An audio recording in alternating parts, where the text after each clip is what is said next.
est stressé par tout ce qu'il y a autour, enfin comment vivre tout simplement en fait. On pense pas forcément en premier aux études en fait, on pense d'abord à s'en sortir. J'ai toujours ce côté financier, problème financier qui me revient en tête sans arrêt, qui me revient en pleine face. On peut arriver le matin en pleurant, on peut voir des gens qui pleurent et en fait le pire c'est qu'on trouve ça normal. On mange pas cesse, on pense pas cesse, on dort pas cesse, enfin c'est pas une vie quoi, c'est pendant un an on n'a pas de vie. Bah, c'est sûr que le cliché de l'étudiant qui sort tous les soirs, qui fait la fiesta tout le temps et qui est toujours avec ses amis, bah non. Ça, moi, je l'ai pas eu.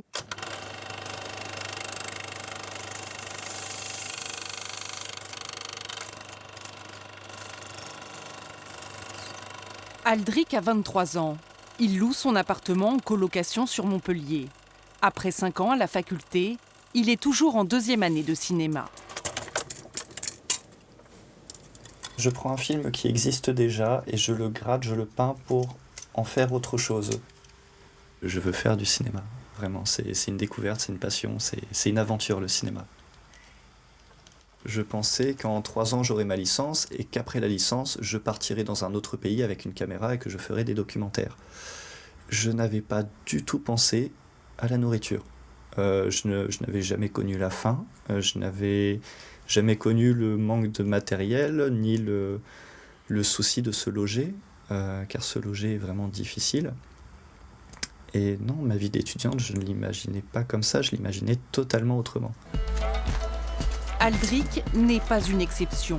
Un étudiant sur 5 vit sous le seuil de pauvreté. Pour répondre à cette détresse, une antenne mobile du Secours populaire s'est installée récemment à l'université Paul Valéry. En 3 mois, elle a déjà distribué 150 colis alimentaires. Aldric s'y rend pour la première fois. Bonne journée à vous aussi. Est-ce que tu peux juste m'expliquer en 2 mots ta situation et pourquoi tu es venu au Solidaribus aujourd'hui ? Eh bien, j'ai beaucoup redoublé mes années à la fac à cause de mes situations financières et du fait que j'ai trop redoublé, j'ai perdu les bourses. Ouais. J'arrive plus à suivre. En 5 ans, j'ai eu 3 interdits bancaires et j'ai eu un début de scorbut en début novembre. C'est quoi le scorbut ? Une carence en vitamine C. D'accord. Donc du coup, c'est un gros saignement des gencives et qui peut empirer par la suite. Ok. Et j'ai du mal à me nourrir, j'ai que des pâtes, du riz ou des choses comme ça. Ok. Une fois payé son loyer et ses factures, voici ce qui reste à Aldric pour manger, s'habiller, vivre. Ça fait que tu as 119 € de reste à vivre par mois. Et si on le divise par 30, pour avoir le reste à vivre journalier, tu es à 3,96 €. Moins de 4 € par jour. Aldric pourra donc récupérer chaque quinzaine des denrées dans ce Solidaribus. Je vais prendre les beignets. Merci beaucoup.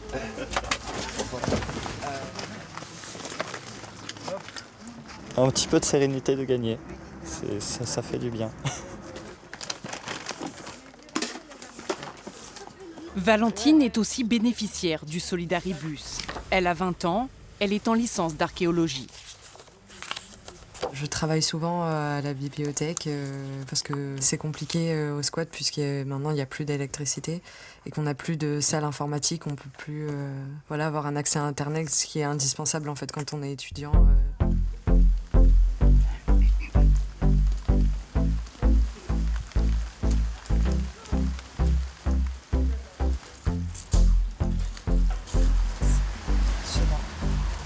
C'est toi qui l'as allumé lui ? Valentine dispose de 200 € par mois, sa bourse de 100 € comprise. Elle vit dans ce squat à Montpellier depuis septembre. Malgré la menace d'expulsion, c'est la meilleure des solutions qu'elle ait trouvée. Avant le squat, la première année de L1, je faisais les allers-retours entre Montpellier et Nîmes pour aller chez mes parents. Donc des fois, je finissais très tard, c'était pas toujours évident ou facile. Après la 2e année, du coup, je m'en suis sortie parce que du coup, je logeais chez une pote. Mais après, je cherchais toujours à droite à gauche chez des amis chez qui je pouvais dormir, loger, quoi. Donc forcément, c'est pas les meilleures conditions pour étudier, en fait. Quand on n'a pas les conditions parfaites, on va dire, c'est encore plus difficile, je pense, de s'en sortir et puis d'avoir envie de continuer les études. Pour beaucoup, l'espoir vient d'un petit boulot. 16h, Aldric est à la sortie de l'école. Il raccompagne Angus. C'était un renard qui devait chercher un lapin. Alors, content qu'on ait le carton, c'est bien. Après avoir travaillé comme caissier, Aldric s'occupe aujourd'hui d'Angus, Antoine et Anna-Louise. Une petite aide de 200 € par mois. Super Antoine, c'est le meilleur boulot. Parce que les enfants sont adorables, ils ont toujours été gentils. je pense avoir besoin de travailler, vraiment, pour avoir, en plus de mes cours, une raison de me lever le matin, de sortir, d'avoir une activité, de me bouger. Et c'est important, c'est vraiment important.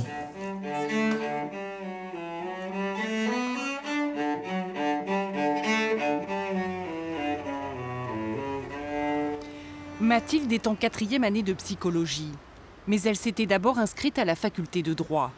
Très vite, elle s'est rendue compte que ses difficultés financières l'empêcheraient de suivre cette filière. C'est vrai qu'en droit, l'emploi du temps est imposé. Et par exemple, il y a des créneaux que j'ai pas pu changer. Et du coup, je perdais des heures de boulot en fait, pour vivre.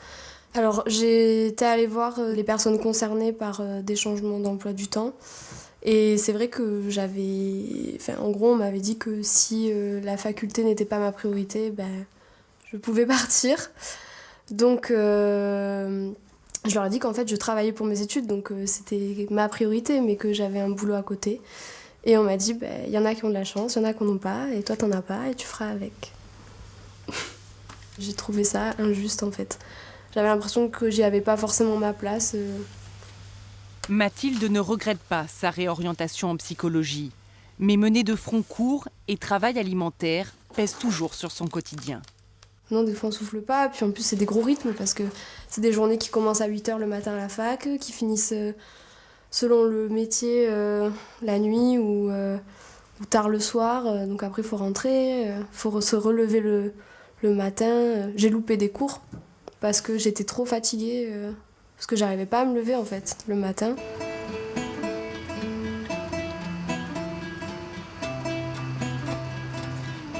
La précarité n'est pas la seule galère pour les étudiants. Exemple ici en faculté de médecine où les élèves en première année, en PACES, sont confrontés à un rythme infernal. Nawel, aujourd'hui en 2e année, se souvient de cette masse de travail colossale qui lui était imposée. Elle a connu son premier échec. J'ai eu un parcours scolaire qui était très bon, donc j'ai eu mention très bien et félicitations du jury au bac en 2015. Et puis en arrivant en PACES, donc la première fois en sortant du lycée, on donne tout ce qu'on a, on essaye en fait de gérer plein de choses et on fait plus que d'habitude. Et quand on voit des résultats qui sont tout d'abord assez, je pourrais même pas dire mauvais parce qu'ils étaient pas mauvais, ils sont juste pas à la hauteur de mes espérances. Au plus profond de moi, je me disais, est-ce qu'il y a eu un changement ? Est-ce que finalement, je suis pas intelligente ? C'est ça, en fait, qu'on se pose comme question. Clarisse rêvait de devenir pharmacienne, mais elle a bifurqué vers des études de diététique. Car en première année de médecine, elle a craqué psychologiquement. Ça m'a déçue parce que je ne m'attendais pas à des notes aussi basses. Je pensais que j'allais au minimum m'en sortir. Et au final, j'ai perdu confiance en moi. Moralement, ça m'a vraiment cassée. Parce que j'avais dit à ma mère, c'est pas possible, je suis nulle, voilà. Et du coup, j'ai de suite dit à ma mère, je veux arrêter, je veux pas continuer. Là encore, ce ne sont pas des exemples isolés. Selon une grande étude nationale, 2/3 des étudiants en médecine ont des syndromes anxieux. 1/4 souffrent de dépression et 1/4 ont des idées suicidaires. Un constat alarmant et une prise de conscience. Pour la première fois, l'association du tutorat a monté des ateliers de gestion du stress pour venir en aide aux premières années. C'est pas parce que vous allez voir vos amis 10 minutes, un quart d'heure que vous ne pouvez pas avoir votre PACES. Le tutorat, ça m'a sauvée, je pense, au niveau psychologique. On va être tous soudés pour essayer de s'aider et on crée une sorte d'entraide aussi. Et c'est fou parce que Par rapport à l'isolement de la PACES, que l'on voit quelque chose de très restreint, où on doit travailler. Le tutorat, on travaille. On ne perd pas ce temps de travail qui est précieux. Et à la fois, en fait, on se régénère au niveau psychologique.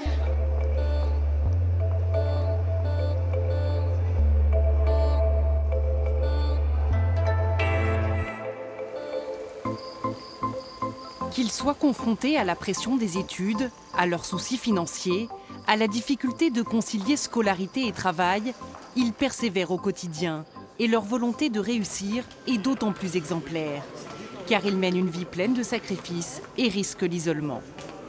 Voilà, des fois il faut encaisser le fait que quand la famille elle part quelque part, c'est sans toi, que quand les amis ils font la fête un soir, toi tu travailles.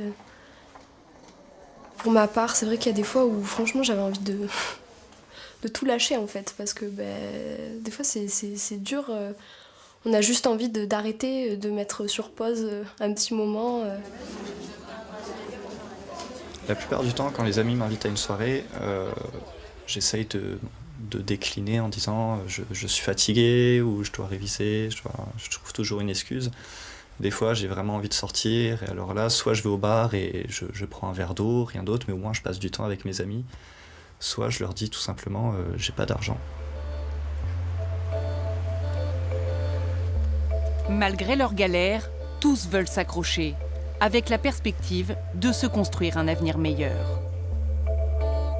J'ai commencé un truc, j'y suis presque, pourquoi j'abandonnerais maintenant en fait? Pourquoi... ouais, faut pas abandonner quoi, j'ai commencé un truc, je le finis quoi. Si j'arrêtais, j'avais quoi après? Donc en fait on continue.